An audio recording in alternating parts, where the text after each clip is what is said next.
الحمد لله رب العالمين والصلاة والسلام على نبينا محمد وعلى آله وصحبه اجمعین۔ پیارے بھائیو، ایک مثالی مسلمان جب نماز کے لیے مسجد میں جاتا ہے اور ایک مثالی عورت نماز کے لیے جب اپنے جائے نماز پہ آتی ہے تو اصل میں نماز کے لیے آنا اپنے رب سے سرگوشی کرنا ہوتا ہے، اپنے رب سے بات کرنا ہوتا ہے۔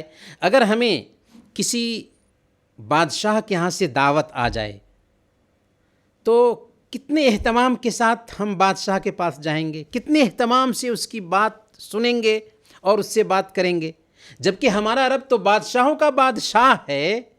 اس نے ہمیں توفیق دی اپنے پاس کھڑے ہونے کی، تو یہ بہت بڑا اعزاز ہے کہ اس کی توفیق سے ہم اس کی مسجد میں آ گئے، یا اس کی توفیق سے ہم جائے نماز پر آ گئے۔ اب ہمیں کیا کرنا ہے؟ نماز کی کیفیت بدلنی ہے۔ اپنے نبی کی نماز کا حال سنیے۔ سنن نبی داؤد اور سنن نسائی کی روایت ہے، حضرت عبداللہ بن شخیر رضی اللہ تعالیٰ عنہ بیان فرماتے ہیں کہ اتیت رسول اللہ صلی اللہ علیہ وسلم وهو یصلی ولجوفہ عزیز کعزیز المرجل من البکاء۔ میں نبی پاک صلی اللہ علیہ وسلم کے پاس آیا، اس وقت آپ نماز ادا کر رہے تھے۔ میں نے دیکھا کہ آپ کے سینے سے رونے کی وجہ سے اس طرح آواز نکل رہی تھی جیسے چولہے پر رکھی ہوئی ہانڈی سے نکلتی ہے۔ یہ کیفیت تھی ہمارے حبیب کی نماز میں۔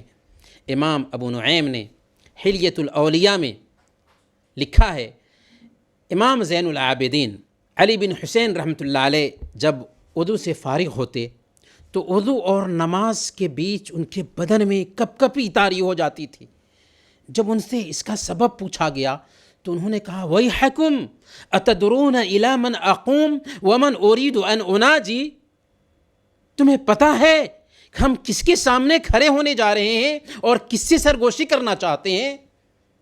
ابراہیم التیمی رحمۃ اللہ علیہ کے بارے میں آتا ہے کہ وہ سجدہ میں جاتے تو پرندے ان کی پیٹھ پر آ کر کے بیٹھ جاتے تھے اطمینان سے، گویا کہ کٹے ہوئے درخت کا باقی تنا ہو۔ ہمیں بھی اپنی نمازوں میں وہی کیفیت پیدا کرنی چاہیے۔ کیا ایسا ممکن ہے؟ جی ہاں، ممکن ہے۔ ہم بھی اپنی نمازوں میں وہی کیفیت پیدا کر سکتے ہیں۔ اس کے لیے چند وسائل ہیں۔ اگر ممکن ہو سکتا ہو تو کاغذ اور قلم لیجئے، انہیں نوٹ کیجئے اور اگلی نماز میں انہیں برتنے کی کوشش کیجئے۔ سب سے پہلے نمبر پر نماز کی تیاری کریں۔ مؤذن کی آواز سنیں تو خاموشی کے ساتھ اذان کے کلمات کا جواب دیں۔ اذان کے بعد کی دعا پڑھیں، اچھی طرح وضو کریں، نماز سے پہلے زینت اختیار کر لیں، لباس صاف ستھرا ہو، خوشبو استعمال کر سکتے ہوں تو لگا لیں۔ جب مسجد کا رخ کریں تو ذہن میں یہ بات بیٹھائیں کہ آپ اللہ کے گھر کا قصد کر رہے ہیں۔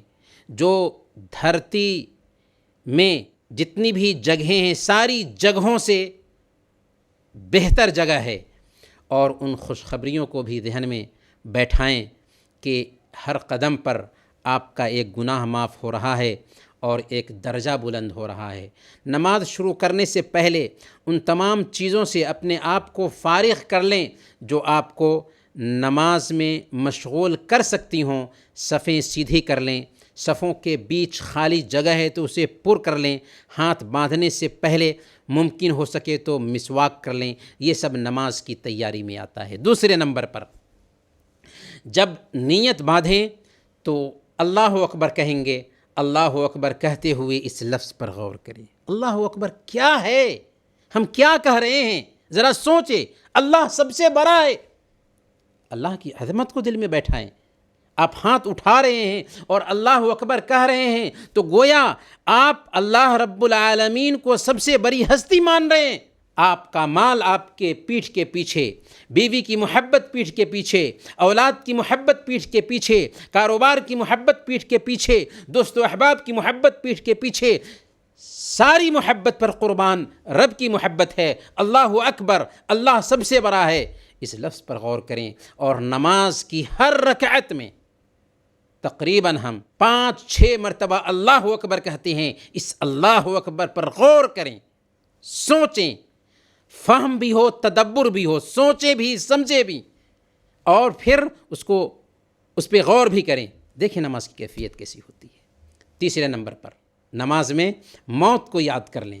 نماز میں داخل ہوتے ہی یہ خیال دل میں بیٹھائیں کہ شاید اس کے بعد آپ کو نماز پڑھنے کا موقع نہ مل سکے، یہ نماز شاید آپ کی آخری نماز ثابت ہو۔ اللہ کے نبی صلی اللہ علیہ وسلم نے یہی تعلیم دی ہے، اذکر الموت فی صلاتک فإن الرجل اذا ذکر الموت فی صلاته لحری ان یحسن صلاته وصل صلاة رجل لا يظن انه یصلی غیرہا، کہ نماز میں موت کو یاد کرو، کیونکہ جب ایک انسان نماز میں موت کو یاد کرتا ہے تو زیادہ مناسب ہے کہ وہ اپنی نماز کو ٹھیک ٹھاک ادا کر سکے، اور ایسے آدمی کے جیسے نماز ادا کرو جسے امید ہی نہ ہو کہ وہ دوبارہ نماز ادا کر سکے گا۔ یہ کیفیت کب پیدا ہوگی؟ جب کہ دل دنیا کی مانگ سے، دنیا کے تقاضے سے پاک ہو، دل میں رب کی نگرانی کا احساس ہو، اللہ کے سامنے جواب دہی کا احساس ہو، اور آخرت کی فکر ذہن پر سوار ہو۔ چوتھے نمبر پر اللہ رب العالمین سے سرگوشی کی کیفیت پیدا کر لیں کہ آپ اللہ رب العالمین سے بات کرنے کے لیے آئے ہوئے ہیں۔ مستدرک حاکم کی روایت ہے، اللہ کے نبی صلی اللہ علیہ وسلم نے یہی احساس پیدا کرنے کی کوشش کی۔ آپ نے فرمایا، ان احدکم اذا قام فانما یناجی ربہ، جب تم میں سے ایک آدمی نماز کے لیے کھڑا ہوتا ہے تو سن لو وہ اپنے رب سے سرگوشی کر رہا ہوتا ہے، اپنے رب سے بات کر رہا ہوتا ہے، اور ہمارا رب ہماری اس بات کا جواب دے رہا ہوتا ہے۔ ایک اثر میں آتا ہے کہ اللہ تعالیٰ بندے کے اوپر اپنی نظر جما دیتا ہے، اسی لیے اللہ کے نبی صلی اللہ علیہ وسلم نے کہا فَلْيَنْظُرْ كَيْفَ يُنَاجِي، اسے غور کر کے دیکھ لینا چاہیے کہ وہ کیسے اپنے رب سے سرگوشی کر رہا ہے۔ سرگوشی کا انداز ہوتا ہے۔ اسی لیے اللہ کے نبی صلی اللہ علیہ وسلم نے احسان کی کیفیت پیدا کرنے کا حکم دیا، ان تعبد اللہ کأنک تراہ فإن لم تکن تراہ فإنہ یراک، اللہ کی عبادت یوں کرو گویا کہ تم اللہ کو دیکھ رہے ہو۔ اگر یہ احساس پیدا نہیں ہوتا تو کم سے کم یہ سوچو کہ اللہ تجھے دیکھ رہا ہے۔ دو کیفیت ہوئی، پہلی کیفیت یہ کہ اللہ کو آپ دیکھ رہے ہیں، اگر یہ احساس نہیں پیدا ہوتا ہے تو کم سے کم یہ سوچیں کہ اللہ ہمیں دیکھ رہا ہے۔ پانچویں نمبر پر نماز کی صورتوں، اذکار اور دعاؤں کے معانی اور مطالب پر غور کریں۔ دو چیز ہے، معنی بھی سمجھیں اور غور بھی کریں۔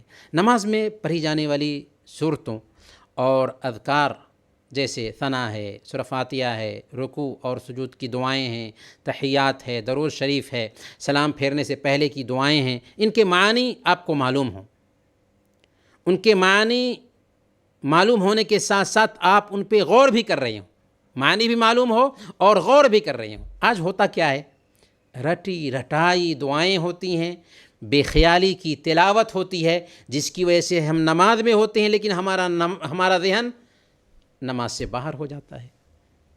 اس لیے فہم بھی ہو، تدبر بھی ہو، سمجھتے بھی ہوں اور غور بھی کر رہے ہوں۔ اگر ایسا کریں گے نماز کی حالت ہی الگ ہوگی۔ کیا رمضان کے آنے سے پہلے کچھ وقت نکال کر کے نماز کی یہ کچھ دعائیں، کچھ اذکار، کچھ صورتیں، ان کے معنی نہیں سمجھ سکتے اور اپنے آپ کو عادی نہیں بنا سکتے کہ نماز کی روح الگ ہو ہماری اور رمضان کا خیر و خوبی سے استقبال کر سکیں؟ اگر یہ 5 طریقے آزما لیتے ہیں، جیسے نماز کی تیاری کی ہم نے، اللہ اکبر کہتے ہوئے اس پر غور کیا، موت کو یاد کیا اور یہ احساس پیدا کیا اپنے اندر کہ اللہ رب العالمین سے ہم سرگوشی کر رہے ہیں، بات کر رہے ہیں، اور اس کے ساتھ ساتھ اس کے نماز کے معنی، اذکار اور اوراد کو بھی ہم نے سمجھنے کی کوشش کی اور اس پہ غور بھی کیا، پھر بھی ان 5 وسائل کو اپنانے کے بعد دھیان نہیں جمع ہو رہا ہے،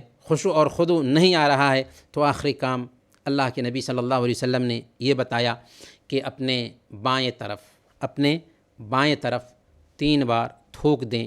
آپ نماز ہی کی حالت میں ہیں، اپنے بائیں طرف 3 بار تھوک دیں اور اللہ کی جناب میں مردود شیطان کے شر سے پناہ مانگیں۔ صحیح مسلم کی روایت ہے، حضرت عثمان بن ابی العاص رضی اللہ تعالی عنہ نے اللہ کے نبی صلی اللہ علیہ وسلم سے شکایت کی کہ یا رسول اللہ، میں جب نماز میں جاتا ہوں تو شیطان میرے اور میری قرت کے بیچ حائل ہو جاتا ہے اور وسوسے پیدا کرتا ہے۔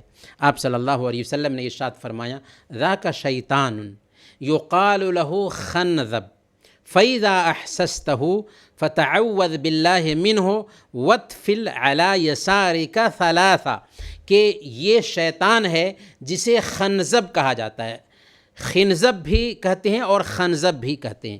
تو خنزب کہا جاتا ہے، جب تمہیں ایسا احساس ہو تو اللہ کی جناب میں اس سے پناہ مانگو اور اپنے بائیں طرف 3 بار تھوک دو۔ کہتے ہیں حضرت عثمان بن ابی العاص رضی اللہ تعالی عنہ ففعلت ذلك فاذهبه الله عني، میں نے ایسا ہی کیا چنانچہ اللہ تعالیٰ نے مجھ سے یہ کیفیت دور کر دی۔ تو آئیے ہم عہد کرتے ہیں کہ اپنی نمازوں میں ان 6 وسائل کو برتنے کی کوشش کریں گے اور اپنی نمازوں کو ایک آئیڈیل مسلمان، مثالی مسلمان کی نماز بنائیں گے۔ اللہ تعالیٰ ہمیں اور آپ کو ان باتوں پر عمل کرنے کی توفیق عطا فرمائے۔ انہی چند باتوں کے ساتھ ہم اپنی بات ختم کرتے ہیں اور اللہ تعالیٰ سے دعا کرتے ہیں کہ الہ العالمین ہمیں ان تمام باتوں پر عمل کرنے اور ان باتوں کے مطابق زندگی گزارنے کی توفیق عطا فرما، آمین یا رب العالمین۔ وصلی اللہ علی نبینا محمد وعلی آلہ وصحبہ اجمعین۔